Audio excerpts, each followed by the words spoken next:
통과된 법들을 한마디로 표현하자면 저는 닥쳐법 같아요. 국가가 개인에게 닥쳐라고 하는 그런 느낌입니다. 우리 국민의 헌법에서 보장된 표현의 자유에 대해서 닥쳐라고 하는 것에 대해서 너무 쉽지 않느냐. 닥쳐라는 법을 이렇게 쉽게 통과시킨 것에 대해서는 세월이 흐를수록 우리가 좀 부끄러워야 되는 일이라고 생각을 합니다.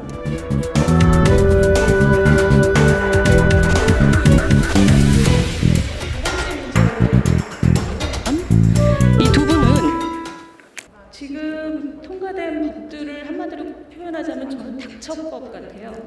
국가가 개인에게 닥쳐라고 하는 그런 느낌입니다. 지금 이번에 통과된 이 닥쳐법들을 보면 이게 80년대 후반, 90년대, 2000년대 동안 쭉 우리가 발전해온 민주화라는 큰 결실이라는 것이 지금 퇴행하고 있다라는 느낌을 지울 수가 없습니다. 뒤로 가고 있다라는 느낌을 지울 수가 없습니다. 그 얘기는 뭐냐면 우리 국회에도 많은 그 민주화 세대가 여야에 계십니다. 특히 우리 여당에는 본인들이 민주화 세대라고 생각하시는 분들이 굉장히 많고 민주화의 주역이라고 생각하시는 분도 많습니다.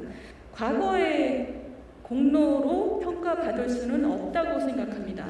누구라도 국회에 들어온 이상은 지금 만들고 있는 법의 내용을 통해서 그 법이 우리나라의 발전에 얼마나 도움을 주고 더 나라를 발전시키느냐로 평가를 받아야 된다고 생각을 하는데 지금 이 닥쳐법들은 그렇게 보면 나라를 뒤로 가게 만드는 법이라는 생각을 하게 됩니다.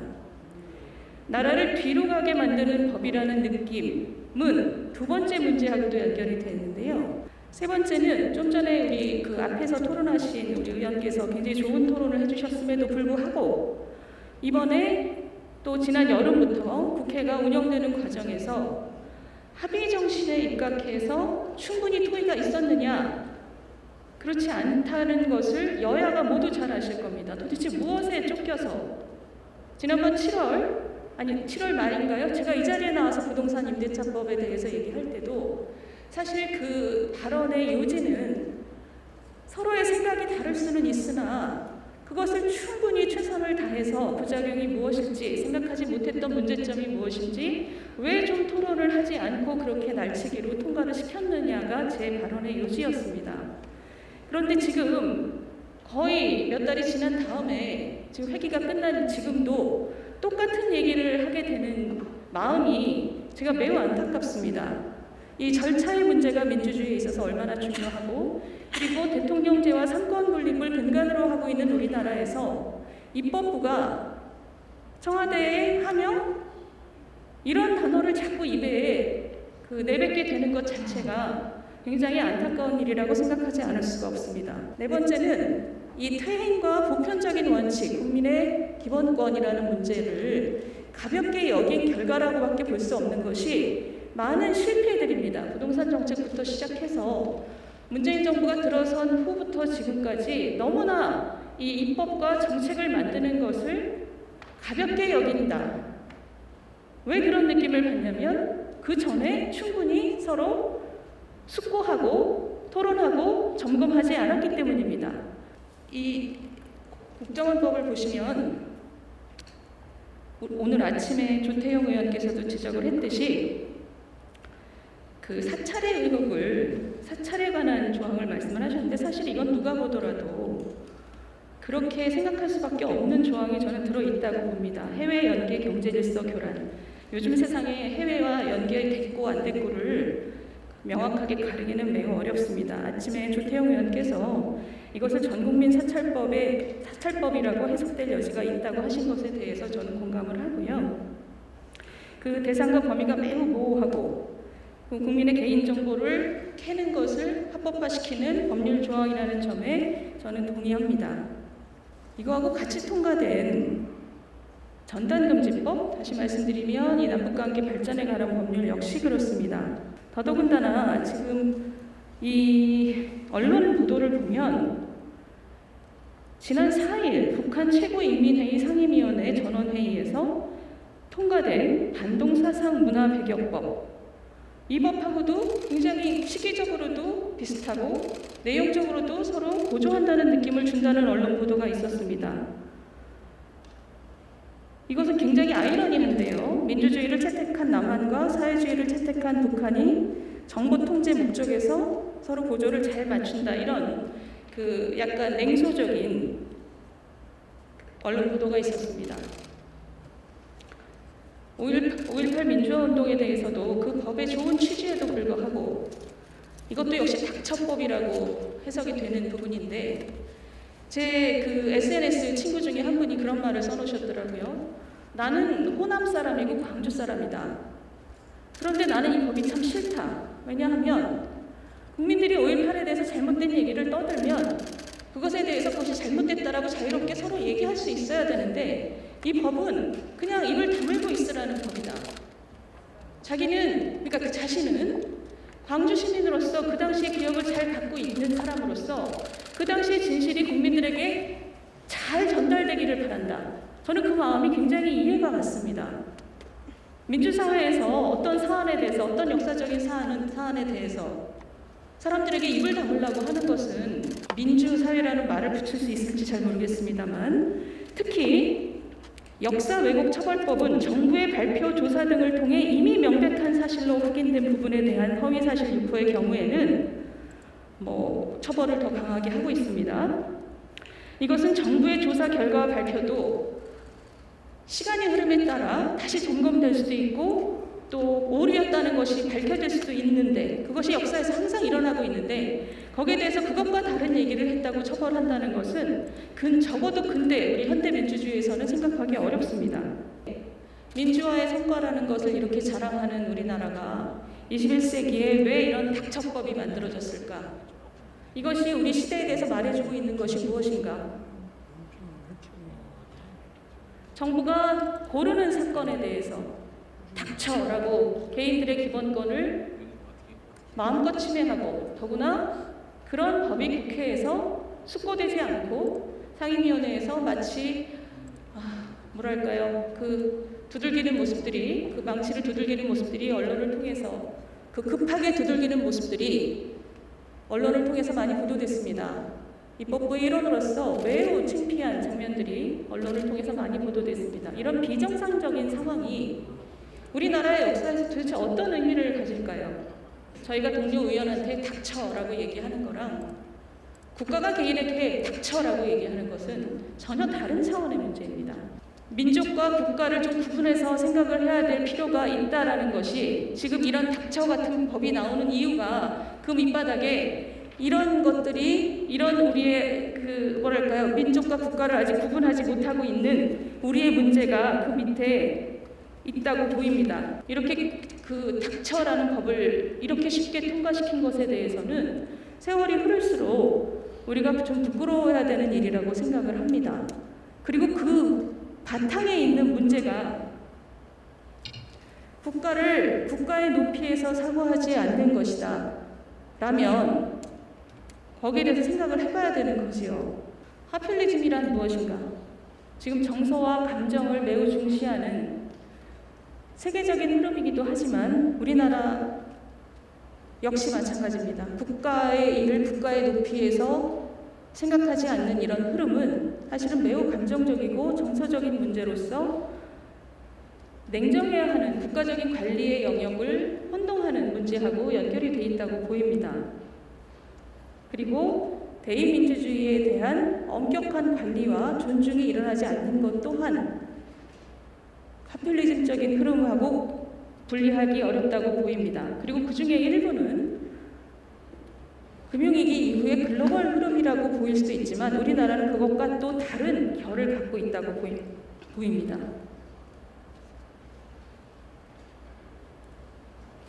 파퓰리즘이 뭔가요? 네? 한마디로 뭘까요? 라고 대답을 하면 반엘리트주의라고 대답하시는 분들이 많습니다. 그러면 반엘리트주의가 뭔데? 라고 물어보면 파퓰리즘이라고 대답을 합니다. 지금 우리 머릿속에 파퓰리즘이 뭐라고 하는지에 대한 뚜렷한 개념이 없어 보이지만 사실은 그 밑에 있는 얘기는 엘리트주의에 대한 어떤 저항, 반발 이런 걸로 보이는데 이것은 사실은 서구에서의 흐름입니다. 최근에 일본의 정치학자인 미즈시마 시로라는 사람이 파퓰리즘이란 무엇인가라는 책을 썼어요. 이 책의 일본 사람들이 아주 장점이죠. 아주 정리를 잘 해놨는데 파퓰리즘은 두 가지가 있다라고 이 사람은 정리를 하고 있습니다. 첫 번째 정리는 정치 지도자에 의해서 정당이나 의회를 우회해서 유권자에게 직접 호소하는 정치 수법을 첫 번째 정의로 제시하고 있습니다. 국민에게 호소하는 수사를 구사해서 변혁을 추구하는 카리스마적인 정치 형태를 포퓰리즘이라고 이 사람이 주장하고 있습니다. 두 번째는 국민의 입장에서 아까 제가 말씀드린 반엘리트주의, 아래로부터의 흐름을 이제 파퓰리즘이라고 얘기를 하는데 우리가 최근에 본 서구의 여러 나라들이 사실은 이것을 보여주고 있는 거죠. 이것을 보여주고 있는데 높은 엘리트들을 아래서부터 비판하고 있는 어떤 흐름을 포퓰리즘의 두 번째 정의로 얘기하고 있습니다.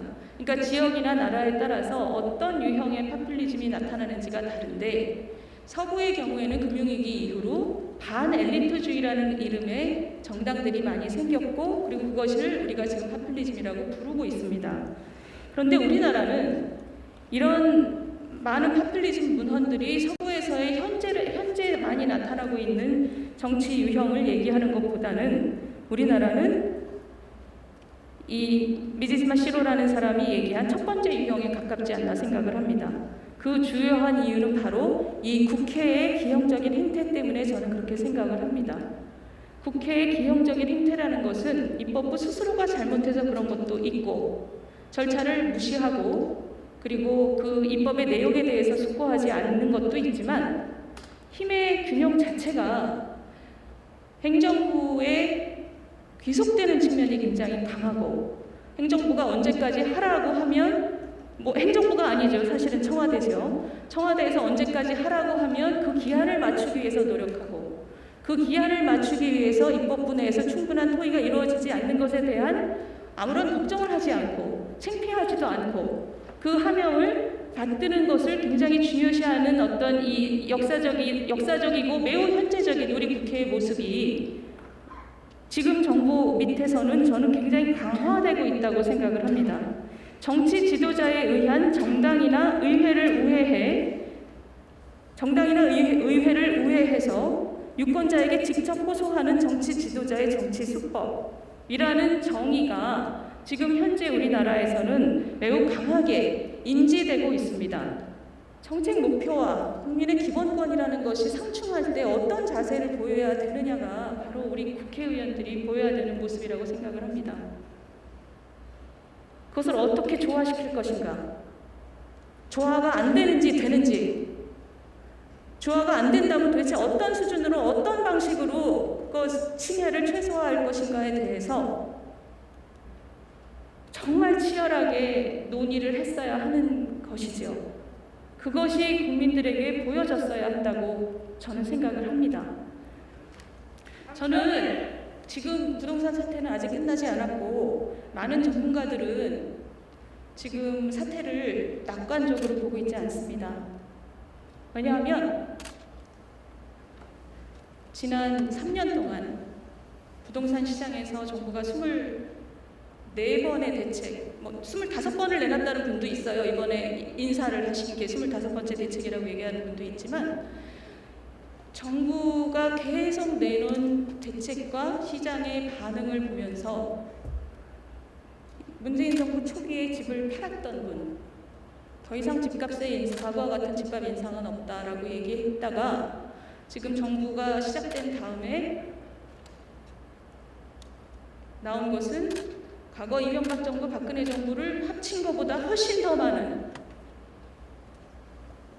가격 인상이지 않습니까?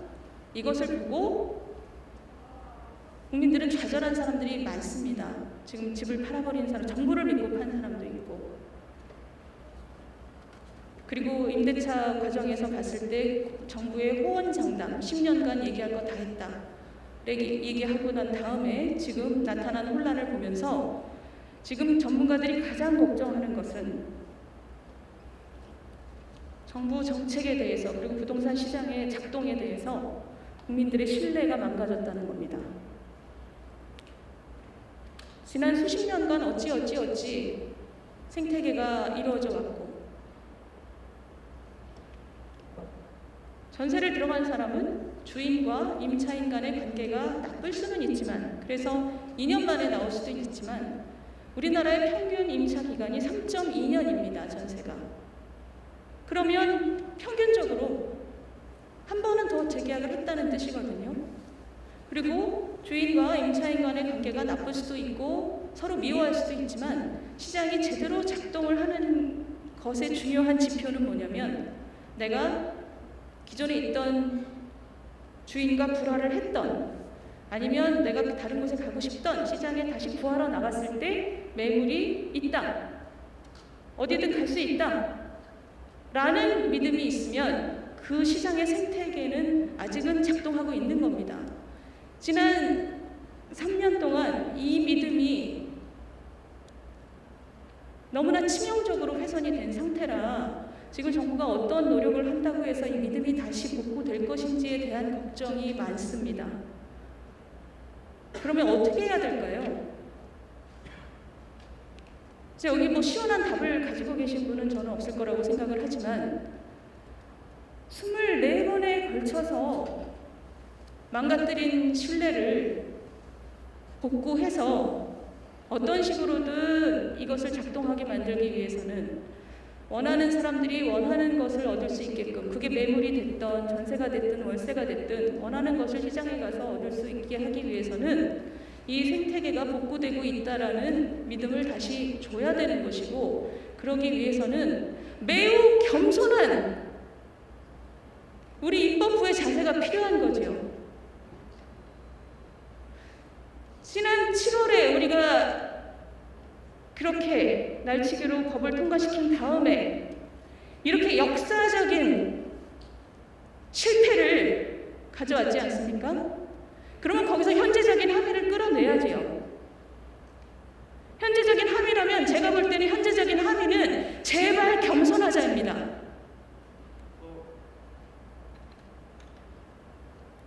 두 번째 함의는 우리는 입법부다. 누가 우리를 쫓아오냐? 우리는 우리 일을 한다라는 자세입니다. 무슨 도둑 입법을 하는 것처럼 빵채를 뚫기는 입법부가 그게 제대로 된 입법부입니까? 두 가지 말씀드렸습니다. 제발 겸손하자. 뭐가 그렇게 어려운 문제 예상하지 못했던 문제입니까? 법 통과시키자마자 많은 전문가들이 다 걱정했어요. 도대체 무슨 자문위원들이 있길래 10년 동안 얘기 다 했다 아무 문제도 없을 것이다 라고 호언장담하는 사람들하고는 얘기를 섞지 마세요. 제대로 공부한 사람이라면 시장에 대한 두려움을 갖고 있습니다. 그 두려움이 없으면서 무슨 법을 만듭니까? 시장주의자라고요? 저더러 시장주의자라고요? 시장 믿지 않습니다.